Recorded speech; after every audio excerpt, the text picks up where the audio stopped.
Hey guys, it's Dewey. I'm bringing you the Mountain Blade with Fire and Sword impression. It is expansion to Mountain Blade and Mountain Blade Warband. It introduces gunpowder, so stuff like grenades, rifles, pistols, that kind of stuff into the gameplay, and also some new siege options. You'll have be able to blow up some walls, that kind of stuff, as well as quite a lot of other options within the game itself. The little clip you're seeing here is just the starting of the game. It's giving you a little bit of a tutorial. They have these like four guys that almost look like, or these three guys that look like three musketeers almost.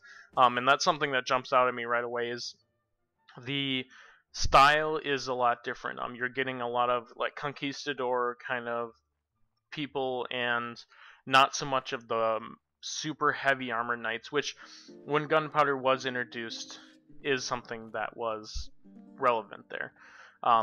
So here you're just seeing, the first look at the guns in the game. Most of them are flint and steel, so you're going to shoot once and then reload for the next 20 seconds.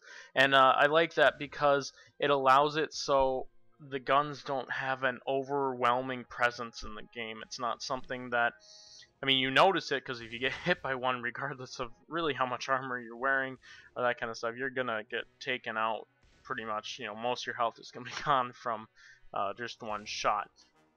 Not very accurate. You're not gonna get much sniping work done, but it's still, like I said, the other weapons are still very useful and almost mandatory. You can't run around with just guns shooting everything because you're going to die, because you can't really, it's just too long of reload and people will come at you eventually. You'll have enough enemies where they will get to you. A little bit farther back there you saw that they have a new mode where you can run around. It's the wagon fort mode, and it allows you to kind of stay outside cities and towns with still some protections. So that is nice to have when you're just kind of going around. This is just kind of showing, hey, you can still go back to the roots of Mountain Blade. You can still just be a knight in shining armor and, attacking everything. Be wary, though, that you still, when you get hit by gunpowder weapons, it's still going to hurt you. There's a couple other options that are new in the game as well. You're having to deal with mayors a lot more. There's a lot more options when you go into the smaller towns, the fiefs and that kind of stuff, because the people will be giving you a lot more quests. Due to the limits of the mode that I have, it was very difficult to recruit people. Pretty much it was like strictly mercenaries. So that was something interesting, and I'm sure that that'll be different within the game itself. Bow and arrows are still viable. They're just not going to deal as much damage as a gun, but they're still a ranged weapon that you can use a lot more.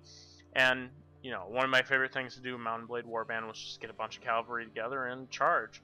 So now with the cavalry, with the musketeers, it's a whole new level of awesome, and something that you can definitely use to your advantage. Just showing once again here that, hey, you don't need to be going all guns and grenades and that kind of stuff.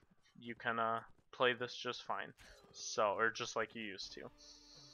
You will see a lot of this actually kind of running around in circles when your entire army is dead and just picking them off one at a time, and that will work, but eventually you'll probably get caught. So that's Mountain Blade with Fire and Sword. Don't forget to like and subscribe.